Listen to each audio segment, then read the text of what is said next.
బేసిక్గా దేశంలో ఉన్నటువంటి చట్టాలు ఎలా పనిచేస్తాయి, న్యాయ వ్యవస్థ ఎలా పనిచేస్తుంది అనేది ప్రజలు చూస్తున్నారు. దానికి అనుగుణంగా రావాలి రేపు పొద్దున.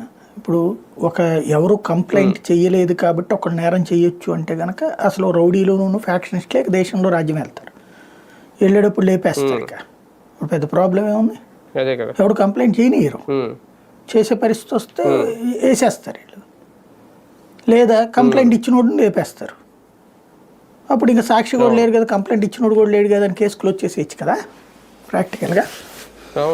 ఇప్పుడు మా సాధారణంగా ఈ ఫ్యాక్షన్ గొడవల్లో నడుస్తుంటారు, రౌడీలు ఫ్యాక్షనిస్టులు అట్లాంటి కాంప్రమైజింగ్ వ్యవహారాలు చేస్తుంటారు. ఇప్పుడు అది కాదు కదా, ఇది ఆర్థిక పరిస్థితి.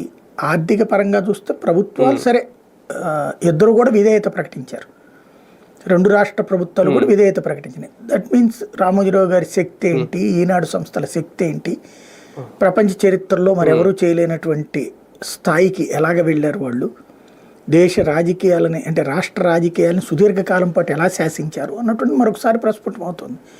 ఇప్పుడు కూడా రాజకీయాలనే శాసిస్తున్నారు వాళ్ళు, వాళ్ళ పత్రికల ద్వారా, వాళ్ళ చేతిలో ఉన్న టీవీ ఛానళ్ళ ద్వారా రాజకీయాలను శాసిస్తున్నారు. ఆ రాజకీయాల్లో ఉండేటటువంటి వాళ్ళని ఎదుగుదల అంటే పురోగమనం తిరోగమనాలని వాళ్ళు డిసైడ్ చేస్తున్నారు. కాబట్టి ఆయన లేకపోయినా ఆయన పవర్ కనిపిస్తుంది అంటే ఆ వ్యవస్థ పవర్ ఇంకా పోలేదు కదా.